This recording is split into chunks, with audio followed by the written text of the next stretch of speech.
ಹೊಸಪೇಟೆಯ ಎಲ್ಲ ಚಿಕ್ಕಪ್ಪನ ಅಭಿಮಾನಿಗಳಿಗೆ, ಯುವನ ಅಭಿಮಾನಿಗಳಿಗೆ, ನಮ್ಮ ತಂದೆಯ ಅಭಿಮಾನಿಗಳಿಗೆ ಮತ್ತು ನಮ್ಮ ಕುಟುಂಬದ ಅಭಿಮಾನಿಗಳಿಗೆ ನಮಸ್ಕಾರಗಳು. ಹೊಸಪೇಟೆಗೆ ಬಂದರೆ ಒಂಥರ ನನ್ನ ಹುಟ್ಟೂರಿಗೆ ಬಂದಂಗೆ ಅನಿಸುತ್ತೆ. ಸೊ ಗುರು ಬಗ್ಗೆ ಒಂದು ಚಿಕ್ಕ ಇನ್ಸಿಡೆಂಟ್ ಹೇಳ್ತೀನಿ. ಇದು ನಮ್ಮಮ್ಮ ಹೇಳಿದ್ರು. ಸೊ ಗುರು ಮೊದಲನೇ ಸಲ ಹುಟ್ಟಿದಾಗ ಫಸ್ಟ್ ಟೈಮು ಗುರುನ ನಮ್ಮ ತಾತ ನೋಡಿದಾಗ ನಮ್ಮ ತಾತಂಗೆ ಅವ್ರ ತಂದೆ ನೆನ್ಪಿಗೆ ಬಂತಂತೆ. ಸೊ ಗುರು ಮತ್ತು ನಮ್ಮ ಮುತ್ತಾತ ನೋಡೋಕ್ಕೆ ತುಂಬ ತುಂಬ ತುಂಬ ಹೋಲಿಕೆ ಇದೆ. ಸೊ ಆಮೇಲೆ ಗುರುದು ಟ್ರೈಲರ್ ನೀವೆಲ್ಲ ನೋಡಿದ್ದೀರಲ್ಲ. ಸೊ ಗುರುದು ಒಂದು ಲುಕ್ ಇರ್ಬೋದು, ಪಂಚ್ ಇರ್ಬೋದು, ಆ ಫೈಟ್ ಇರ್ಬೋದು, ಎಲ್ಲದರಲ್ಲೂ ಅಷ್ಟೊಂದು ಫೋರ್ಸ್ ಇದೆ.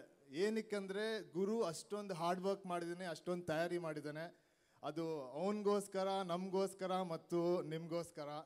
ಮತ್ತು ಅನಂತರಾಮ್ ಅವರು, ಗುರು ಅವರು, ಹೊಂಬಾಳೆ ಅವರು ಒಟ್ಟಿಗೆ ಬಂದಿದ್ದ ದಿನಾನೇ ಹೇಳ್ಬೋದು ಈ ಸಿನಿಮಾ ಸೂಪರ್ ಹಿಟ್ ಅಂತ.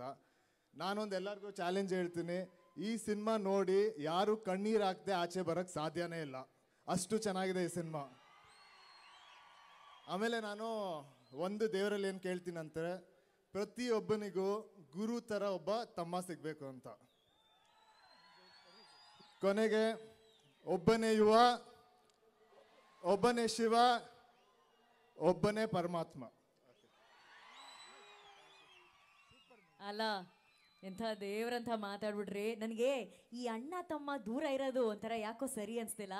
ನಂಗೆ ಗೊತ್ತು ಯುವರಾಜ್ ಕುಮಾರ್ ಇಂಟ್ರೊಡಕ್ಷನ್ ಇದೆ, ಅವರ ಎಂಟ್ರಿ ಇದೆ, ಬಟ್ ತಂದೆ ತಮ್ಮ ಇದ್ದಾಗ ಬಂದು ಒಂದು ಅಪ್ಪಿಗೆ ಕೊಟ್ಬಿಟ್ರೆ ನಂಗೆ ಇನ್ನೂ ನೆನಪಿದೆ ಅಪ್ಪಾಜಿ. ಆ ಕಡೆ ಈ ಕಡೆ ಬಂದು ವಿನಯ್ ಹಾಗೂ ಅವರು ಗುರು ಅವರು ವ್ಯಕ್ತಿತ್ವನ ಮರಿಬಾರ್ದು ಅಂತ ಹೇಳಿ ಇದೆಲ್ಲವನ್ನ ಅಷ್ಟು ಜವಾಬ್ದಾರಿಯಿಂದ ಗೌರವದಿಂದ ನಿಭಾಯಿಸ್ತೀನಿ ಅಂತ ಬಹಳ ಅದ್ಭುತವಾಗಿ ಕರ್ತವ್ಯ ನಿಷ್ಠೆಯಿಂದ ನಿಂತಿರುವಂಥ ಯುವರಾಜ್ ಕುಮಾರ್ ಅವ್ರಿಗೂ ಕೂಡ ಹೊಸಪೇಟೆ ಒಂದು ದೊಡ್ಡ ಚಪ್ಪಾಳೆ ಬರಬೇಕು please.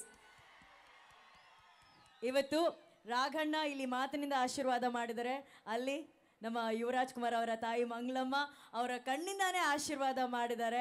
Thank you so much ಅಮ್ಮ ಕಾರ್ಯಕ್ರಮಕ್ಕೆ ಬಂದಿದ್ದಕ್ಕೆ.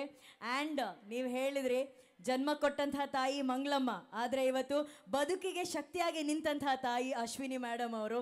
ಸೊ ಇವರೆಲ್ಲರ ಆಶೀರ್ವಾದ ಇರಬೇಕಾದ್ರೆ ಯಾರು ಏನು ಮಾಡೋಕ್ಕಾಗತ್ತೆ, ಮುನ್ನುಗ್ಗಿ ಯುವ ಅಷ್ಟೇ, go for it. Thank you Yuva, thank you ಯುವನ ಈಗಲೇ ನಾವು ಮಾತಾಡ್ಸಲ್ಲ, ಒಂದು ಗ್ರ್ಯಾಂಡ್ ಎಂಟ್ರಿ ಇದೆ, ಅವಾಗ ಮಾತಾಡಿಸ್ತೀವಿ. Thank you so much Raghanna.